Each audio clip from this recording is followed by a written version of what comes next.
예수님께서는 요한복음 4장 21절 말씀을 통해서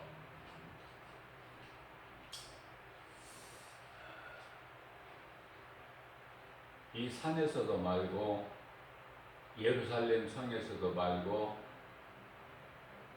하나님을 예배할 때가 오나니 곧 이때라 말씀을 하셨습니다.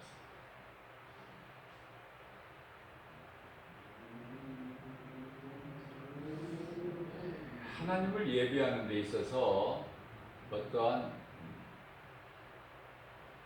장소가 중요하지 않는 겁니다. 그러시면서 요한복음 4장 24절에서 하나님은 영이시니 예배하는 자가 영과 진리로 예배할지니라 그렇게 말씀을 하셨습니다. 오늘날의 이 코로나 전염병으로 인해서 지금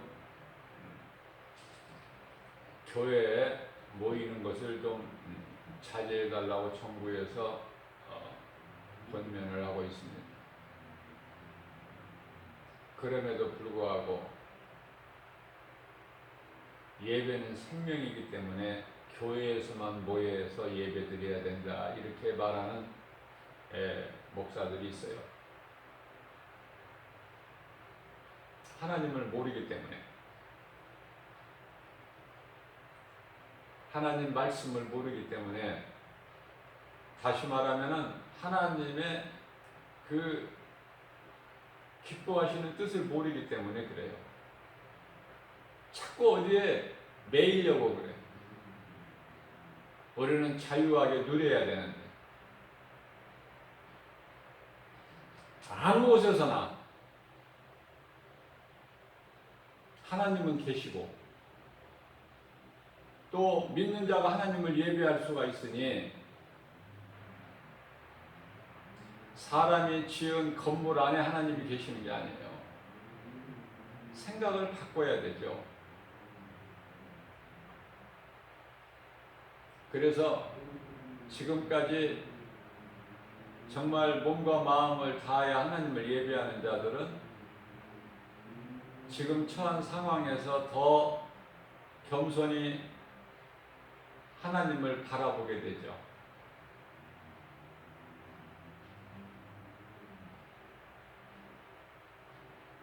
그러나 믿음이 자라지 못하고 어린아이 신앙에 머물러 있던 자들은 지금 이 환경에 의하여 이제 믿음에서 다 떨어져 나요.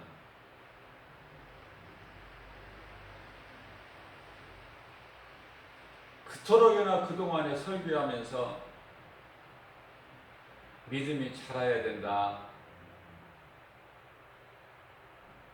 안진뱅이 신앙에 머무르지 말고 우물안 개구리 되지 말고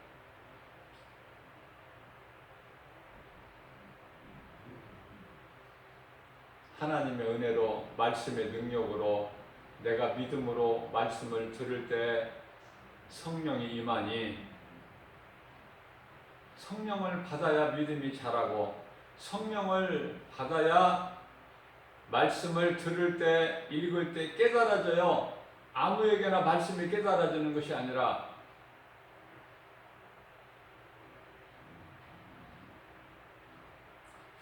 하나님께서는 불신자들은 악한 자로 보시기 때문에 말할 것도 없거니와 믿는다고 하면서 예수 이름을 부르면서 교회 다니는 사람들이 이런저런 직분을 받은 자들이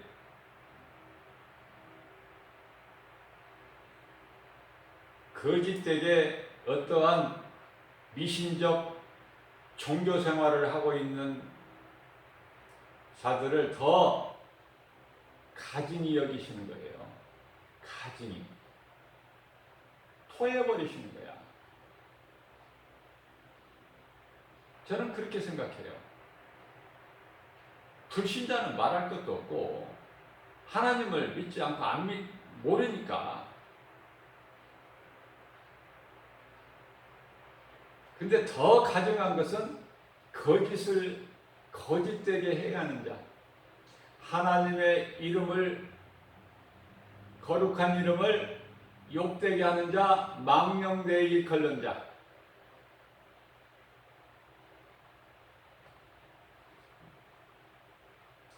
오늘날의 이 거짓된 종교들이 하나하나 실체가 드러나게 하신 하나님의 뜻을 우리가 볼 때 하나님의 방법은 다양해요. 우리가 알 수 없어요. 그러나 한 가지 한 가지 성령을 통해서 역사하시는 것을 볼 때 놀라워요. 하나님의 방법은 인간의 지혜로 우리가 헤아릴 수 없지만 분명한 것은 하나님이 하신다. 하나님이 하시는 것은 놀랍다.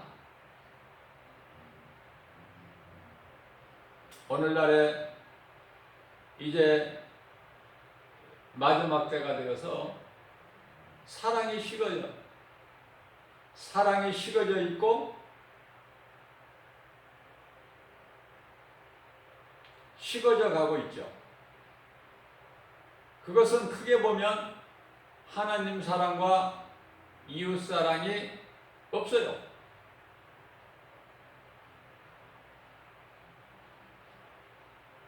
교회라는 건물 안에 와서 헌금을 내고 말씀을 듣고 이것만이 예배인 줄 알아. 그동안에 믿음 잘하지 못한 거 회개해야 돼요. 얼마나 하나님께서 그동안에 많이 참고 기다리셨습니까? 모든 일에 때가 있어요. 그 때를 놓치면 안 돼. 오늘 또 구원의 문은 열려 있어요. 교회의 문은 닫혀 있을지라도 하나님을 찾으면 하나님을 만날 수 있어요. 구원의 문이 닫힌 것이 아니기 때문에 내가 몸과 마음으로 영과 진리로 하나님을 찾을 때에 하나님을 만날 수 있는 거예요. 하나님께서 만나주시는 거예요. 잠언서 8장 17절 말씀에서 하나님께서 이르시되 나를 사랑하는 자는 나의 사랑을 입으며 나를 간절히 찾고 찾는 자는 나를 만나리라. 교회 문은 닫혔을지라도 교회 안에 들어가서 하나님을 예배할 수는 없을지라도 언제나 어디서나 어느 곳에서나 하나님을 찾으면 하나님은 만나주신다. 사도행전 10장 44절 말씀을 보게 되면은 베드로가 이 말을 할 때 이 말은 뭐예요? 복음이죠. 진리, 예수에 대한 증인, 예수에 대한 증거. 베드로가 이 말을 할 때 성령이 말씀 듣는 모든 사람에게 임하신 거예요. 하나님 말씀을 들을 때. 그러면 베드로가 지금 어디에서 이 말씀을 전했습니까? 오늘날로 말하면 교회가 되는 그 회당에서 전한 것이 아니에요. 베드로를 초청한 고넬료 집에서 베드로가 하나님의 말씀을 전할 때 듣는 자들에게 성령이 임하신 거예요. 그렇기 때문에 로마서 10장 17절 말씀은 믿음은 들으면서 나며 들음은 하나님의 말씀이라고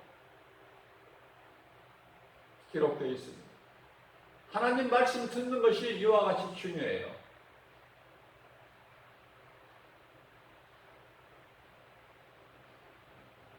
내 생각, 내 자아를 다 버리고 예수 이름으로 탐심과 정욕을 십자가에 못 박아버려요. 빈 마음에 성령님을 모셔드려야 돼요. 그래야 흔들리지 않는 견고한 예수 그리스도 반석 위에 세워진 집같이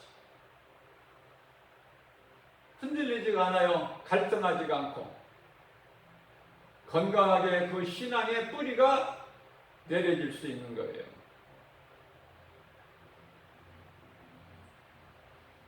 예배를 통해서 믿는 자에게 놀라운 일들이 나타나게 되는 것은 말씀과 찬송 가운데, 찬송은 기도죠. 말씀과 찬송 가운데에 성령의 역사하심으로, 성령께서 역사하심으로 어둠이 떠나가는 거예요. 문제가 해결되어 버리는 것이죠. 귀신이 떠나가면, 성령이 임하면 귀신이 떠나가요. 귀신이 떠나가면 평안해져요. 문제가 해결되어 버리는 거예요. 병든 몸이 치료가 임하는 거예요. 다시 말씀드리면 예수님이 오시게 되면은 이제 사탄을 무적행에 가두시고 철장으로 채워버리시기 때문에 이 땅에는 1000년 동안 왕국이 이루어지는 거예요. 이 1000년 왕국이라는 것은 미혹하는 영이 없는 것을 말씀하는 것이죠. 그렇기 때문에 성령이 임하시면은 그동안에 나를 붙잡고 있던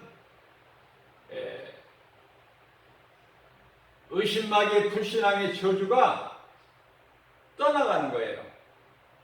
그런 더러운 것이 떠남으로 인하여 떠나는 순간부터 내가 평안해진다. 병든 몸이 치료가 임하고 의심이 떠나가고 원망불평이 떠나가는 거예요. 성령으로 말미암지 않고는 아무것도 되는 것이 없어요. 다윗이 찬송 부를 때에 사울에게 있는 악령이 떠나요.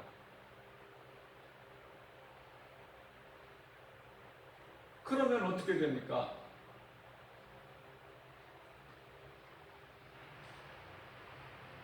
번민한 사울이 평안해지는 거예요, 마음이.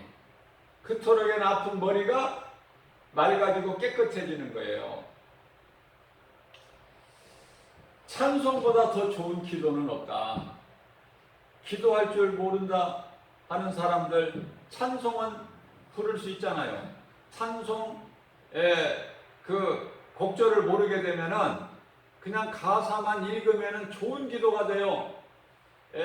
성경을 딱 펴놓고 성경 뒤에 있는 찬송 같이 되어 있죠?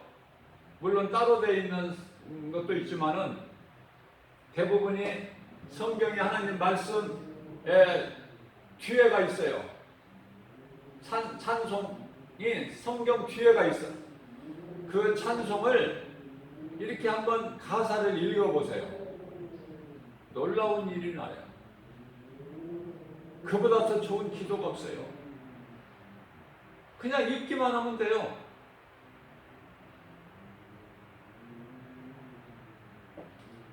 곡조가 올라가고 내려가고 그러한 거 없어도, 그러한 모양새 갖추지 않아도 그냥 읽기만 하면 돼요.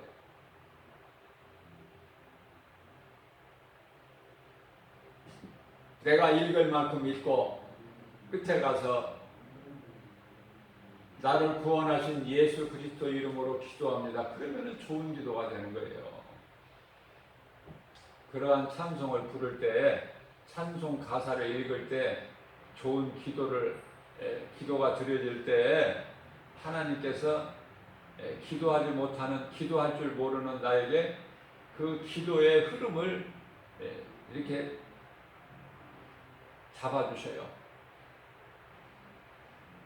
어떻게 기도할 것을 가르쳐 주신다니까요. 내가 어떻게 이런 기도를 하고 있지? 어떻게 내가 이런 기도를 할 수 있을 수가 있지? 다 성령께서 하시는 거예요. 놀라운 걸 발견하는 거예요. 내가 하는 게 아니에요. 하나님께서 성령을 통해서 가르쳐 주신 기도를 하는 거예요. 나도 모르게. 그러나 많은 사람들이 올바른 신앙생활을 하지 못하고 종교생활을 하고 있고, 올바른 기도를 하지 못하고 이상한 어떤 미신적인 그러한 행위들을 많이 하고 있습니다. 모르기 때문에 가르쳐주는 자도 없고.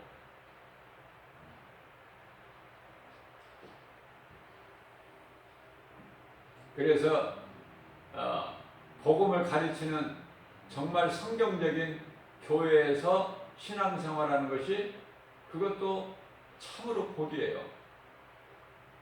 오늘날 말하면은 거짓된 이 종교 집단이 얼마나 많습니까?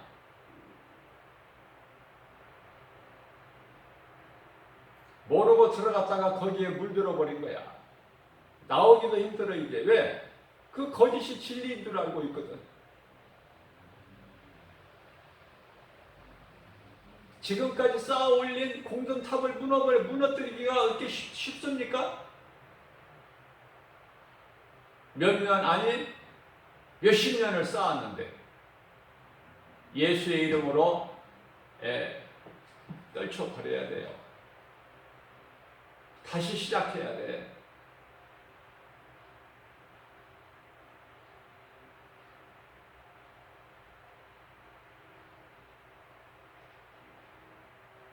거짓 집단의 지도자들이 내가 거짓에 사탄의 거짓말에 속아서 나도 그동안에 사망길에 있었고 여러분들을 내가 전부 이 사망길로 내가 잘못 가르쳤으니 이제 내가 깨달았으니 이제 여러분들은 성경적인 교회에 가서 신앙생활을 시작하십시오. 이렇게 해야 되는데 그게 됩니까? 그게 가능합니까? 그 배우 조종자는 사탄인데 마귀가 놓아주느냐고요.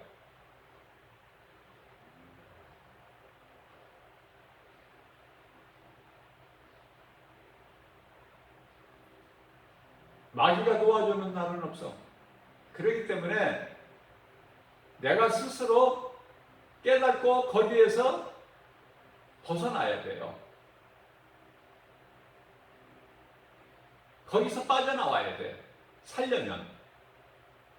그대로 거기에 있으면은, 눌러앉아 있으면은, 살다가 이제 육체의 죽음을 맞이하는 순간에 그 영은 영원한 지옥 불못으로 들어가기 때문에 이제 돌이킬 수 있는 기회를 놓쳐버리게 되는 거예요. 영원히. 우리는요 예수 그리스도를 구주로 믿을 때 거룩하신 하나님 아버지의 존귀한 자녀가 되고, 거룩한 하나님의 존귀한 자녀가 된다는 것은 창조주 하나님을 아버지라 부를 수 있죠. 그것이 자녀되는 권세 아닙니까? 그러면 하나님의 자녀가 되는 권세를 가졌다면 내가 누리고 살아가는 거예요. 왕의 아들, 왕도 만왕의 왕이시죠? 아버지가. 하나님은 만왕의 왕이셔요. 모든 것을 온 인류를 주관하시죠. 통치하시는, 다스리시는 하나님. 그의 아들이라면 다스려야 되는 거예요. 하나님의 자녀된 권세가 있기 때문에 다스려야 돼. 다스리고 삽니까? 눌려서 살지는 않습니까? 어디에 묶이지는 않았어요? 자유하게 사느냐고 말이에요. 하나님의 자녀가 뭐에 눌린다든지 묶여서 살면 되겠느냐 그 말이에요. 베드로전서 2장 9절에서 말씀하시기를 너희는 택하신 족속이요 왕같은 제사장들이요. 왕같은 제사장이 뭐예요? 내가 아버지를 부르면은 아버지가 나의 음성을 들으시는 거예요. 아버지와 나와의 관계가 항상 이루어진 것이죠. 내가 제사장이야. 제사장이 따로 필요가 있는 게 아니에요. 베드로 사도를 통해서 예수님께서 가르쳐 주십니다. 너희는 택하신 족속이요 왕같은 제사장들이요 거룩한 나라요 그의 소유된 백성이니. 이게 전부 성경적인 거예요. 거룩한 나라 무슨 말씀이에요? 빌립보서 3장 20절 말씀에 너희들의 시민권은 이 땅에 있지 아니하고 하나님 나라에 있다고 가르쳐 주셨잖아요. 누가복음 10장 20절에서 너희의 이름은 이미 하나님 보좌 앞에 있는 생명책에 기록되어 있으니 너희는 그것으로 기뻐하라 말씀해 주셨잖아요. 전부가 성경적이라니까요. 에베소서 1장 4절 말씀을 보면은 너희는 창세전에 내가 너희를 택하였나니 택함 받은 백성이잖아요. 우리는 하나님 나라에. 그렇기 때문에 너희는 택하신 족속이요 왕같은 제사장이라니까. 내가 하나님께 나아갈 수 있고 내가 하나님을 부를 수 있고 찾을 수 있고 만날 수 있고. 제사장이 우리의 죄를 대신 하나님께 간구하는 거잖아요. 제사장 직분이. 이제 그럴 필요 없어요. 내가 이제 제사장이야. 내가 이제 하나님을 찾고 하나님께 나아갈 수 있고 하나님과 교제할 수 있고 하나님을 말씀을 통해서 만날 수가 있으니 너희는 택하신 족속이요 왕같은 제사장들이요 거룩한 나라요 그의 소유된 백성이니 이는 너희를 어두움 가운데서 불러내어 그의 귀한 빛으로 들어가게 하신 이의 아름다운 덕을 선포하게 하려심이라. 아멘 아닙니까?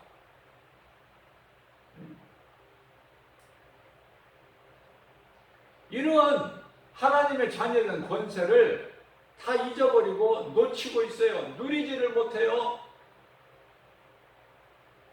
교회를 다녀도 예수를 믿는다고 해도 여전히 자유가 없고 평안이 없어. 기쁨이 없고 감사가 없고.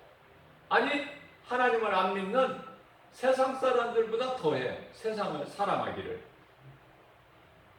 세상 것 더 좋아하고 물질을 더 사랑하고. 앞뒤가 안 맞아요. 진리 안에 있지가 못하기 때문에 그래요. 항상 가난하고 항상 나는 가진 것이 없어. 예수를 가졌으면 다 가진 것인데 성경의 말씀의 능력이 임하지를 않는 거예요. 믿는 자에게 하나님 말씀의 능력이 나타나는 것이에요. 다시 말씀드립니다. 베드로전서 2장 9절 이어서 10절에서 말씀하시기는 너희가 전에는 백성이 아니더니 하나님 백성이 아니더니 그 말씀이에요. 이제는 하나님의 백성이요. 이제는 하나님의 자녀죠. 전에는 긍휼을 얻지 못하였더니 이제는 긍휼을 얻은 자니라. 하나님께서 베푸신 긍휼을 입지 못하면 아무것도 변화되는 건 없어요. 나는 죄인이 돼야 되고 내가 하나님께 나는 죄인이라고 고백할 때 하나님께서는 의인을 부르러 오신 것이 아니라 죄인을 부르러 오신 예수님께서 상관이 있는 거야. 나와.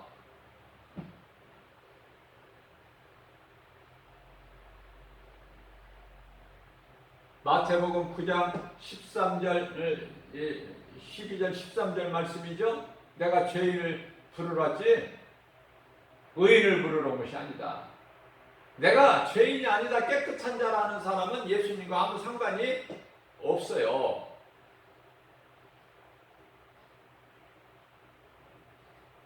더 정확하게 말씀하시는 것은 베드로전서 2장 24절에서 25절 말씀입니다. 24절 말씀을 보게 되면은 예수님께서 친히 나무에 달려서 우리 죄를 다 청산하셨어요. 우리 죄를 지시고 고난을 당하셨으니, 그 십자가의 고난을 당하셨으니 이제 우리 죄를 다 담당하신 것이죠.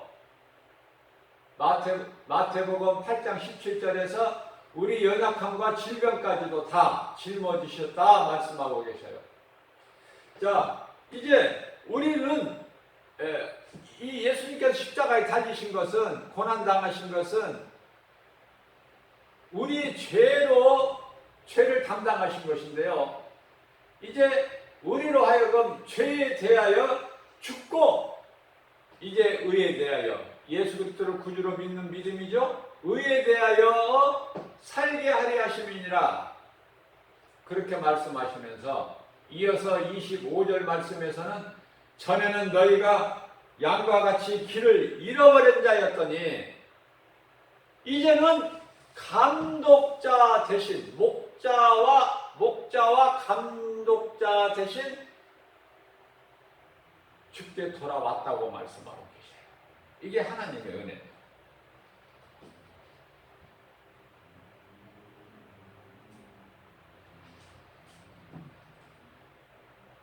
죄로 인하여 하나님을 멀리 떠난 인생이 이제는 말씀을 통해서 내가 하나님을 떠난 죄인인 것을 깨닫고 회개하고 예수님께로 돌아오면 성령이 임하고 내가 하나님의 자녀가 되고 이제 그동안에 매였던 것이 풀어지고 나를 묶고 있는 흑암의 결박이 끊어지고 모든 것이 예수께서 십자가에서 다 이루어 주셨으니 그 복을, 평안을 누리고 사는 거예요. 자유하게. 오늘도 믿음이 연약한 우리에게 새벽을 깨워서 이 진리의 말씀을 우리에게 영의 양식으로 먹여주신 은혜 얼마나 큽니까? 이보다 더 기쁨이 어디 있습니까? 하나님 은혜에 감사하면서 기쁘게 주님을 찬송하면서 주님이 이루어주신 복과 평안을 마음껏 누리고 내가 얻은 누리는 생명을 이웃에게도 누군가에게 전해서 하나님께 영광과 기쁨이 되는 삶을 사는 저와 여러분들 되시기를 주님의 이름으로 축복합니다.